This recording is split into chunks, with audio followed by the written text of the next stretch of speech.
5 సంవత్సరాలు మట్టి YCP government అధికారంలో ఉందిగా. మరి ఎవరు ఇల్లు కాదయ్యా? 5 సంవత్సరాలు ఎక్స్పైర్ అయిన బోట్లు పెట్టి ఇసుక తోలుతుంటే పట్టుకోకుండా ఏం చేశారు? 5 ఏళ్ళ మట్టి ఇసుక తోలుకున్నారు కదా. ఎక్స్పైర్ అయిపోయింది వాటికి లైసెన్స్. మరి ఇంకా బోట్లు వచ్చేదని గుద్దుకునేది ఏముంది? అదే బాబు, సోషల్ మీడియా సంగతి ఎందుకు? అసలు లైసెన్స్ రద్దు ఎక్స్పైర్ అయిందా అవలేదా?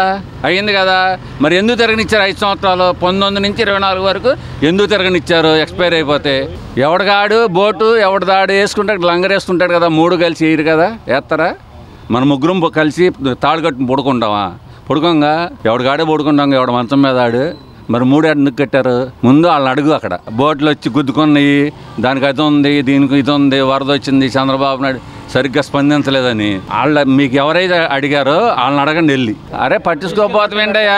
మీ సోషల్ మీడియాలోనే పెట్టారుగా 15,000 ఆటోలు తీసుకొచ్చి, ప్రభుత్వం తీసుకొచ్చి జగన్మోహన్ రెడ్డి గారు ఇచ్చిన ఆటోలు పెట్టి పంచారు, తొక్కతోలే మీరే చెప్పారు అక్కడ. అవి మీరే చూపించారుగా. చూపించారా?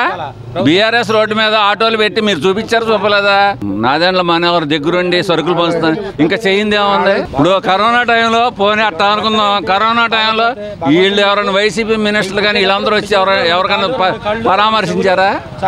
అది ఉపద్రవమేగా. ఆ టైంలో ఏమైనా ఇచ్చారా? ఎవడన్నా వచ్చాడా? నాకు 2 సార్లు కరోనా వచ్చింది. ఎవడన్నా బలకిచ్చాడు వచ్చి? కరోనా టైంలో కష్టకాలంలో ఆదుకున్నారన్నారు. ఎవరిని ఆదుకున్నారు అక్కడ? కోమటి రామ్మోహన్ అనేవాడి 2 బోట్లు, వాటికి లైసెన్స్లు ఎక్స్పైర్ అయిపోయి 5 ఏళ్ళు అయింది. 5 ఏళ్ళు మీరే అధికారంలో ఉండారుగా. ఎక్స్పైర్ అయిన బోట్లు తిప్పకూడదుగా. ఏదైనా జరిగితే ఇన్సూరెన్స్ వచ్చిద్దా? రాదుగా. పోనీ ప్రభుత్వం అశ్రద్ధ చేసింది అనుకుందాం. 11,50,000 కృష్ణానదిలోకి 50,000 క్యూసెక్ నీళ్ళు వచ్చినాయి కదా. బుడమేరు నీళ్ళు దాంట్లోకి వెళ్తాయా? వెళ్ళవు కదా. ఏదో మరి మునిగిపోకుండా ఏదో చేయాలిగా. మరి అదే జరిగింది అక్కడ.